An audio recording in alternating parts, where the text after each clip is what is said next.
Hello, electrostatics या आपल्या 8व्या चॅप्टरचं आजचं हे दुसरं सेशन आणि आजच्या सेशनमध्ये आपण बघणार आहोत electric field intensity due to an infinitely long straight charged wire.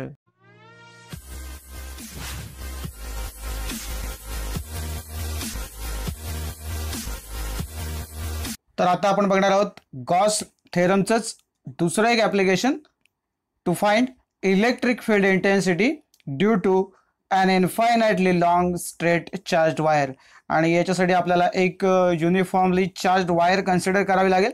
So आपली जी प्रस्तावना आहे ती लिहून टाकूया. Consider a uniformly charged wire of infinite length having a constant linear charge density lambda kept in a medium of permittivity epsilon. आणि ब्रॅकेटमध्ये आपण लिहिलं एप्सिलॉन म्हणजेच एप्सिलॉन 0 के. ओके, कालच्या सेशनमध्ये आपण बघितलं होतं, कालच्या म्हणजे परवाच्या सेशनमध्ये, की के इज 1 फॉर एअर अशा पद्धतीने आपण नंतर सबस्टिट्यूशन केलं होतं आणि म्हणून एप्सिलॉनच्या ऐवजी आपण एप्सिलॉन 0 सुद्धा तिथे सबस्टिट्यूट करू शकतो. So to find the electric field intensity at point P at a distance R from the charged wire, imagine a coaxial Gaussian cylinder of length L and radius R, bracket मध्ये असं म्हटलंय closed at each end by plane caps normal to the axis.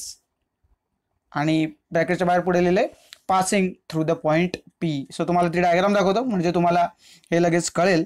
बघा, ही diagram आहे आपल्या समोर.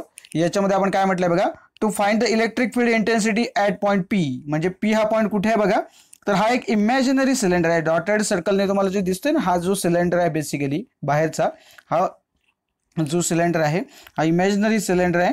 So त्याचे जे distance आहे बघा या पी पॉईंटचं त्या वायर पासूनचं, ते किती आहे बघा. ही चार्ज वायर आहे आपल्याला दिसतीये, ते अंतर किती आहे तर आर आहे. आणि त्यांनी असं म्हटलंय imagine a coaxial Gaussian cylinder of length L and radius R असं म्हटलंय बघा, बरोबर आहे. सो आपण या परिस्थितीमध्ये एल या लांबीची, ओके, असा एक लांबीचा असा एक सिलेंडर आपण ॲझ्युम करतोय, इमॅजिन करा असं म्हटलंय बघा. सो डॉटेड सर्कलने तो दाखवलंय passing through the point P. Okay, so या पद्धतीने ती रचना आहे आणि आपल्याला कॅल्क्युलेट करायची आहे तर इलेक्ट्रिक फील्ड इंटेन्सिटी. आणि तुम्हाला जो पॉइंट पी दिसतोय बघा, त्याच्या ठिकाणी काय आहे तर तुम्हाला एक छोटासा सरफेस एरिया सुद्धा कन्सिडर करायचा आहे बघा, ज्याला आपण आता DS असं नाव दिलंय. ओके, सो ते पण मेन्शन करून टाकूया. Consider a very small area DS at the point P on the Gaussian surface.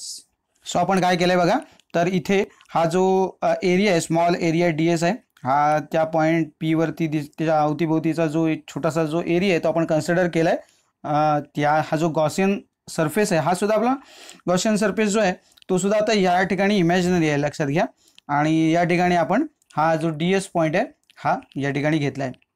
आता आपल्याला माहिती आहे की हे जे काही आपण जे हा जो काही सिलेंडर आपण जो घेतला आहे हा बेसिकली सिमेट्रिकल असणार आहे. त्याच्यामुळे जे अंतर आहे ते सगळ्या बाजूने सारखं आहे. म्हणून आपण काय म्हणू शकतो बघा, तर by symmetry the magnitude of the electric field will be the same at all the points on the curved surface of the cylinder and will be directed radially outward. Okay, कारण सिमेट्री आहे. आपल्याला त्या centre पासून जर तुम्ही त्या सिलेंडरच्या त्या बाहेरच्या कर्ववरचा कुठलाही पॉईंट जर तुम्ही घेतलात कर्व सरफेसवरचा, तर तुम्हाला काय मिळेल तर इलेक्ट्रिक फील्डची जी मॅग्निट्यूड आहे ती मात्र काय असणार आहे, सारखी असणार आहे. आणि डिरेक्शन जी आहे ती रॅडियली आउटवर्ड असणार आहे. सो आता त्या डायग्राममध्ये जसं आपण बघितलंय, तुम्हाला पाहिजे असेल तर परत एकदा दाखवतो बघा. या ठिकाणी ई बार आणि DS बार यांची डिरेक्शन एकच आहे बघा, इथे दाखवले आपल्याला वेक्टरने.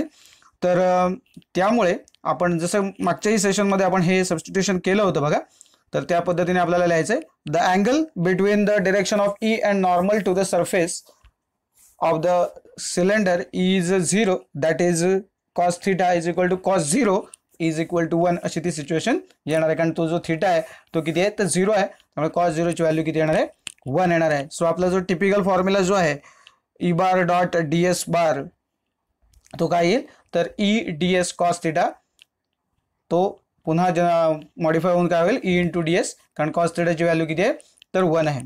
सो आपण काय लिहू शकतो फ्लक्स जो आहे D phi through the area D S is equal to E into D S. Okay, so total flux through that Gaussian surface will be, तेव्हा काय होईल तर आपल्याला काय करावं लागेल तर लाईन इंटिग्रल घ्यावं लागेल और क्लोज पाथ मात्र घ्यावा लागेल. सो लिहून टाकूया total electric flux through the Gaussian surface is phi is equal to line integral over a closed path E bar dot D S bar. Okay, हे मागच्या सेशनमध्ये आपण केलंय ना, तीच कंटिन्युटी आहे बघा. आता या ठिकाणी आपल्याला माहिती आहे की E bar dot D S bar म्हणजे थोडक्यात आपण काय केलं इथे तर हे जो अँगल आहे कॉस थिटा तो 1 झाला, त्याच्यानंतर E bar dot D S bar म्हणजे सुद्धा ई इंटू डी एस होईल. त्याच्यामुळे जे काही व्हेक्टरचं नोटेशन आहे ते आपण काढू शकतो आणि पुढे काय लिहू शकतो बघा आपण is equal to integration over closed path E into D S. Okay, दुसरी महत्त्वाची गोष्ट जी आता आपण म्हटलं बाय सिमेट्री, जी इलेक्ट्रिक फील्ड इंटेन्सिटीची जी व्हॅल्यू आहे ती काय असणार आहे तर त्या कर्व सरफेसच्या कुठल्याही पॉईंटला काय असणार आहे कॉन्स्टंट असणार आहे. So it can be taken outside the integral आणि म्हणून हे बघा E is equal to integration D S over a closed path.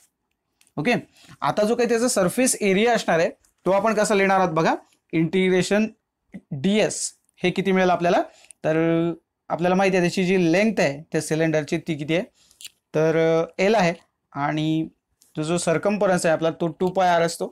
त्याच्यामुळे डेफिनेटली आपण जो डी एस आहे सरफेस एरिया टोटल तो आपण किती लिहू शकतो तर 2 pi R into L. So आपण सबस्टिट्यूट करूया इंटिग्रेशन डी एसच्या ऐवजी 2 पाय आर एल आणि म्हणून फायची किंमत किती येईल बघा phi is equal to E into 2 pi R L आणि याला आपण एक इक्वेशन नंबर देऊन टाकूया इक्वेशन नंबर 1.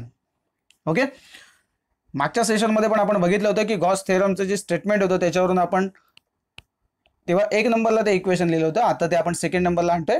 काय होतं ते इक्वेशन बघा by Gauss theorem the net flux through a closed surface will be काय होता तो तर phi is equal to Q upon epsilon 0.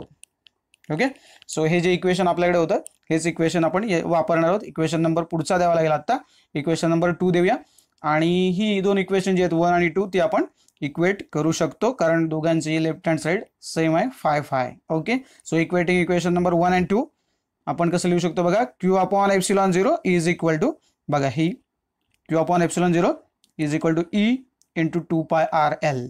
Okay, याला आपण एक नंबर देऊन टाकूया इक्वेशनचा इक्वेशन नंबर 3. आणि आता एकदम सिंपल आहे तर इथे आणखीन एक सबस्टिट्यूशन मला आता करायची आहे बघा. इथे मी काय करणार आहे तर क्यूच्या ऐवजी मी एक सबस्टिट्यूशन करणार आहे. कुठली सबस्टिट्यूशन करावी लागेल तर आपल्याला माहिती आहे की जी लिनियर चार्ज डेन्सिटी जी आहे ती आपण कशी लिहितो तर lambda is equal to Q upon एलने लिहितो, बरोबर आहे लिनियर चार्ज डेन्सिटी. सो तेही लिहून टाकूया. ऑल्सो वी नो दॅट बघा as we know that lambda is equal to Q upon L. काय करतोय आपण क्यूची किंमत लिहितोय Q is equal to lambda upon L, बरोबर आहे. मग आता आपण जे इक्वेशन बघितलं त्याच्यामध्ये कसं लिहिलं होतं क्यू अपॉन एप्सिलॉन 0 लिहिलं होतं बघा इक्वेशन नंबर 3, बरोबर आहे. मग त्या क्यूच्या ऐवजी मी काय सबस्टिट्यूट करू शकतो तर लॅम्बडा एल आपण या ठिकाणी सबस्टिट्यूट करू शकतो आणि म्हणून मी काय करणार आहे ते जे इक्वेशन नंबर 3 जे आहे त्याच्यामध्ये जर ही व्हॅल्यू क्यूची जर सबस्टिट्यूट केली तर काय होईल याच्यावरती एक नजर टाकूया. सो लिहून टाकूया. सो इक्वेशन नंबर 3 बिकम्स काय होईल ही जी लॅम्बडा एल आहे ना ही क्यूची व्हॅल्यू फक्त मी त्या इक्वेशन नंबर 3 मध्ये सबस्टिट्यूट करतो. इक्वेशन आपल्याला साधारण असं मिळेल. हे बघा इथे तो क्यू अपॉन एप्सिलॉन 0 होता आणि ही टर्म काही बदललेली नाही बघा, फक्त क्यूच्या ऐवजी मी काय केलं तर लॅम्बडा एल सबस्टिट्यूट केलेला आहे.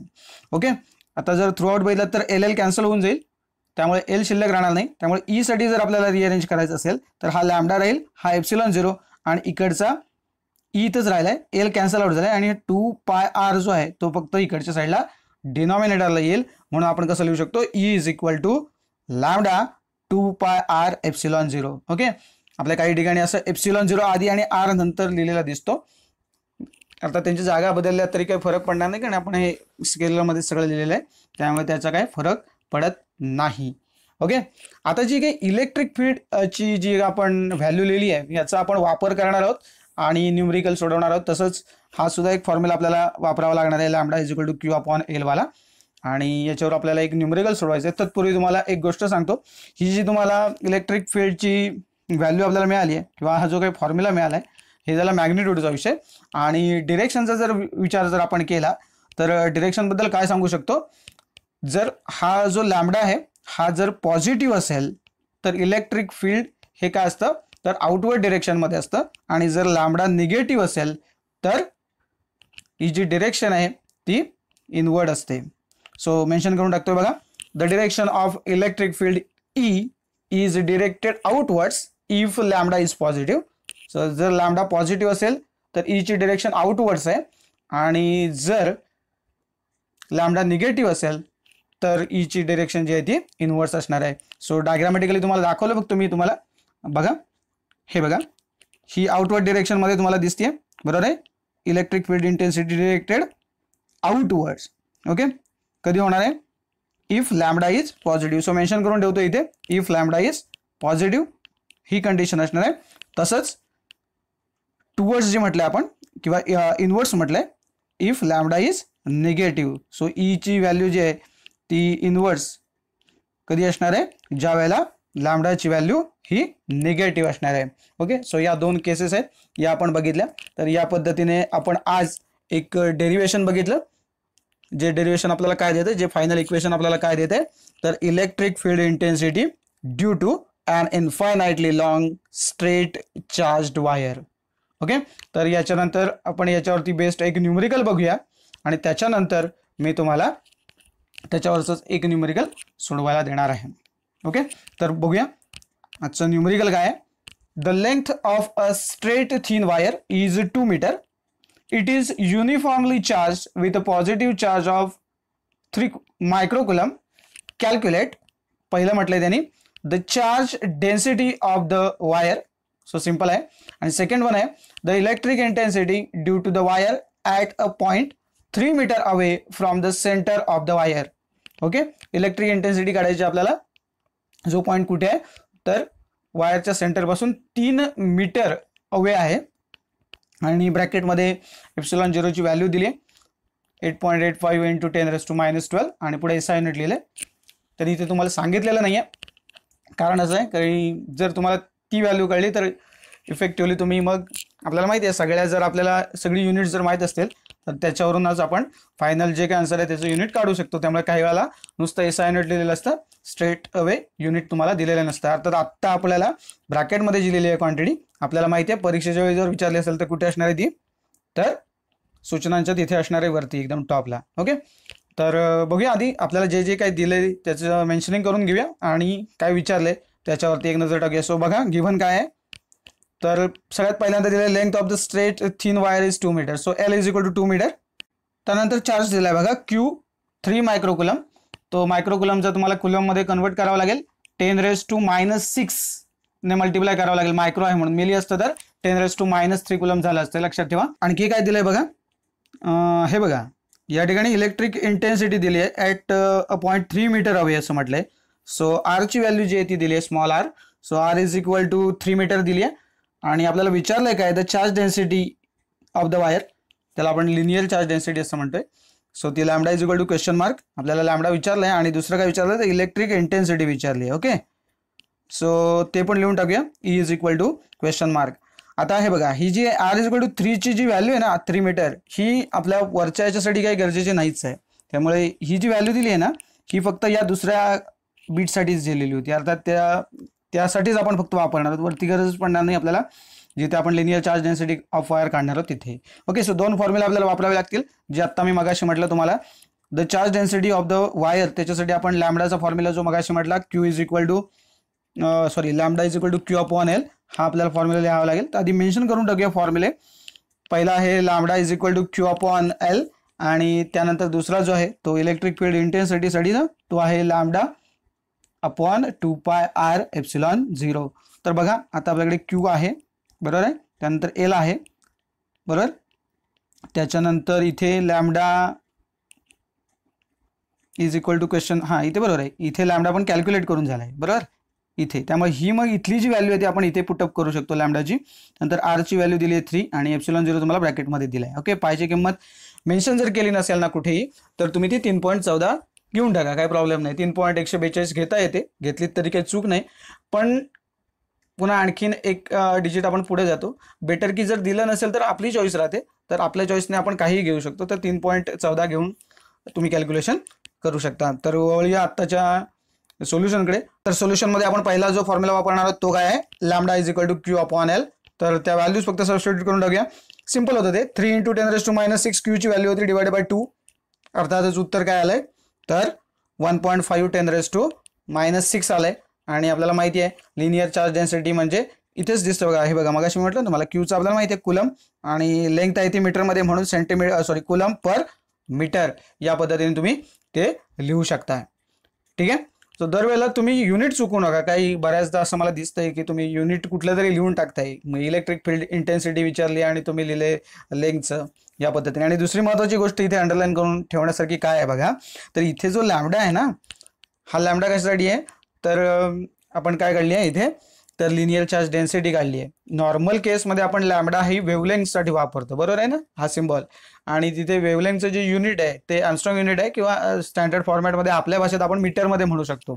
त्यामुळे तेव्हा लॅम्डाचं युनिट हे मीटर असणारं लक्षात ठेवा. ओके.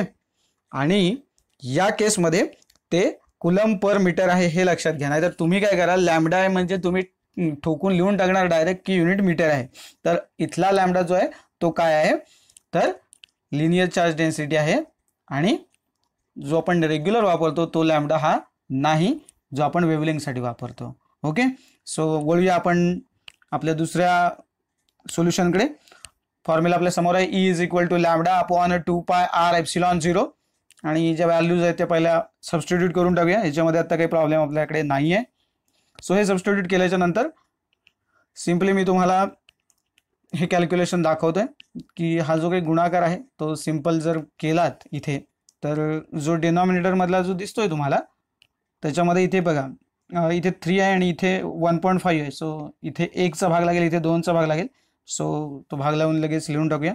सो हे बघा, या स्टेपला मी हे ॲडजस्टमेंट केली आहे, ती 1/3 आहे, तिथे 1/2 करून टाकलं. आता सिम्पली काय आहे, हा जो गुणाकार आहे तुम्ही लॉग टेबलने करू शकता. मी इथं लॉग टेबल न वापरता थेट उत्तर लिहितोय. मी हे सिम्पली कॅल्क्युलेटरवर केलेलं आहे. लॉग टेबलचा जो काही वापर आपल्याला करायचा आहे तो कसा करायचा हे आपण बघितलं यापूर्वीही. जर समजलं नसेल तर आपल्याकडे तो व्हिडिओ जो आहे लॉग टेबलचा, यूज ऑफ लॉग टेबलचा सेकंड पार्ट, त्याच्यामध्ये बघा आणि त्याच्यानंतर करू शकताय. ओके. आता कदाचित तुम्ही घरी करताय म्हणून तुमच्याकडे कॅल्क्युलेटर आहे, तर तुम्ही कॅल्क्युलेटरवर कराल. ओके. उत्तर चेक करू शकताय. ओके. पण परीक्षेमध्ये तुम्हाला लॉग टेबलचा वापर करावा लागणार आहे. या ठिकाणी करायचं असं नाही आहे, पण आता हे जे काय आहे गुणाकार, हे काय तुम्ही सिम्पली तर करू शकणार नाहीत. ओके. एखाद्याला भरपूरच वेळ उरला आहे, काहीच येत नाही परीक्षेमध्ये, तर गुणाकार तुम्ही नॉर्मली करू शकता, काही प्रॉब्लेम नाही आहे. समजा एक गणित सोडवायला तुम्हाला अर्धा तास लागत असेल आणि परीक्षेत तेवढंच येत असेल तर तुम्ही करू शकताय. ओके. पण आपल्याला वेळ वाचवायचा आहे तर तुम्हाला लॉग टेबलचाच वापर त्यावेळेला करावा लागेल, हे लक्षात घ्या. ओके. तर याचं जे उत्तर आहे ते तुम्हाला मी थेट सांगतो. आणि दुसरी एक ॲडजस्टमेंट आपल्याला अशी करायची, हा जो 10⁻⁻12 आहे तो वरच्या साईडला जाईल, जेव्हा न्यूमरेटरमध्ये तो +12 होईल. मग हा -6 + 12 म्हणजे हा इथला जो 10ची जी पॉवर आहे, पॉवर ऑफ 10, ती किती होईल 10⁻6 होईल, +6 होईल. त्यामुळे ती पण चेंज करूया आणि इथला जो गुणाकार आहे तो लिहून टाकूया. तर मग काय येईल बघा, 1 × 10⁻6. हे कळले ना का झाले 6, इथे -6 होते पण हे -12 वरती गेल्यानंतर +12 झाले आणि -6 + 12 म्हणजेच +6 राहिले. ओके. आणि डिवाइड बाय 111.2 हे त्याचं उत्तर आलंय. आणि जर सिम्पली तुम्ही हा भागाकार केलात, हे बघा अशा प्रकारे जेव्हा भागाकार येईल ना 1/this, तेव्हा log of 1 - log of 111.2 असं पण करू नका, लक्षात घ्या. हे रेसिप्रोकलमध्ये तुम्हाला बघता येईल, कारण 1/111.2 ही जी व्हॅल्यू आहे ना ती तुम्ही रेसिप्रोकलने काढू शकता. त्यामुळे रेसिप्रोकलचं टेबल जे आहे ना ते वापरायला शिका, कारण ते पटकन होईल. बघा डायरेक्ट स्ट्रेट अवे तुम्ही रेसिप्रोकल बघणार आहात. लॉग टेबलमध्ये मग त्याचा लॉग बघा, याचा लॉग बघा, वजाबाकी करा, त्याचा अँटी लॉग घ्या, असं ती सगळी प्रोसिजर होणार आहे. सो थेट तुम्ही रेसिप्रोकल बघू शकता. आता या कंडिशनमध्ये रेसिप्रोकलची जी काही व्हॅल्यू आहे ती येते 0.00899 आणि जो आपला फॅक्टर होता 10⁻6 तो आहे तसाच आहे. पाहिजे असेल हा असाच ठेवला तरी हरकत नाही, पण आपण जे की नेहमी आपले जे रूल वापरतो, बरोबर आहे ना. सो ऑर्डर ऑफ मॅग्निट्यूडसाठी तिथे आपल्या जे बेसिकली आपण काय करतो तर 0.5 आणि 5च्या मध्ये हा नंबर असावा असं आपण गृहीत धरतो. पण 2 पॉईंट जर मी ते शिफ्ट केले तर मी लिहू शकतो 0.899 × 10⁻6. 4. ओके, संख्या मी इथली वाढवली आहे बघा पॉईंट इकडे शिफ्ट करून, त्यामुळे इथला जो इंडेक्स आहे पॉवर 10ची ती कमी झाली आहे. लक्षात घ्या. काय लक्षात ठेवा, हे सेम राहिलं पाहिजे. याची जी व्हॅल्यू आहे ओव्हरऑल ती व्हॅल्यू इकडे कॉन्स्टंट राहिली पाहिजे. सो 1 नंबर ज्यावेळी तुम्ही इकडची व्हॅल्यू इथली वाढवली याचा अर्थ ही व्हॅल्यू नंतर काय होणार आहे, कमी होणार आहे. हे लक्षात घ्या. सो अशा पद्धतीने आपण हे दुसरं सुद्धा जे न्यूमेरिकल आहे दुसरं आपण जे सोल्युशन आहे ते बघितलेलं आहे. आणि याच बेसवरती तुम्हाला मी एक न्यूमेरिकल आज होमवर्कला देतोय. तर बघा आजचा होमवर्क काय आहे तुमच्यासाठी. The length of a straight thin wire is 150 centimeter. It is uniformly charged with a positive charge of 5 मिलीकुलम असं आहे. मायक्रो नाही आहे या ठिकाणी बघा, लक्षात घ्या. स्मॉल एम आहे, millicoulomb. Calculate the charge density of the wire, ते आहे तसंच राहिले. आणि पुढे सेकंड वन काय आहे बघा, the electric intensity due to the wire at a point 2 metre away from the centre of the wire. म्हणजे मगाशी जी काय मला वाटतं 3 मीटर होती, आता 2 मीटर केली आहे. दुसरं इथे काय होईल बघा, म्हणजे करेक्शन म्हणजे बदल काय होईल बघा तिथल्या त्या गणितामधला आणि या गणितामधला बदल काय आहे बघा. तर जी वायर दिली आहे ती 150 सेंटीमीटर दिली, मीटरमध्ये दिलेली नाही, ती मीटरमध्ये कन्वर्ट करून घ्यावी लागेल. एकतर ती 150 सेंटीमीटर इंटू 10⁻² असं करून घ्या, किंवा ज्याला कळतंय 150 सेंटीमीटर म्हणजे 1.5 मीटर 1.5 मीटर, त्यांनी स्ट्रेट अवे 1.5 मीटर 1.5 घेतला तरी हरकत नाही. आणि इथे मिलीकुलम आहे, त्यामुळे मगाशी मी म्हटलं होतं की 10⁻³ न मल्टिप्लाय करावं लागेल जर कुलममध्ये कन्वर्ट करायचं असेल. तर मगाशी -6 का होते, कारण ते मायक्रोमध्ये होते. आता हे मिलीचे आहेत त्यामुळे 10⁻³ न मल्टिप्लाय करावं लागेल. जो हा एक चेंज होईल. आणि तुमची जी लेंथ दिली आहे ती 150 न घेता तुम्हाला 1.5 मीटरमध्ये घ्यावी लागेल. बाकी ज्या पद्धतीने आता आपण ही जी दोन्ही उत्तर जी काढली आहेत 1 आणि 2 ही त्या पद्धतीने कॅल्क्युलेट करा. सो व्यवस्थित कन्वर्जन केलं आणि व्यवस्थित कॅल्क्युलेशन केलं. शक्यतो लॉग टेबलचा वापर करा. कॅल्क्युलेटरचा वापर तुम्ही आत्ता करून काढाल जसं मी केलंय. ओके, सो तुम्हाला लॉग टेबलचा वापर करण्याची प्रॅक्टिस व्हायला पाहिजे, हे लक्षात घ्या. कारण आता घरात कॅल्क्युलेटर आहे म्हणून तुम्ही करालही. ओके, त्याच्याबद्दल काय वाद नाही, पण नक्की करा. लॉग टेबलचा वापर करूनच करा, जेणेकरून तुम्हाला लॉग टेबलची सवय राहील. आणि मग जर तुमचं उत्तर हे प्रॉपर आलं तर तुम्हाला त्यातून आनंद मिळणार आहे.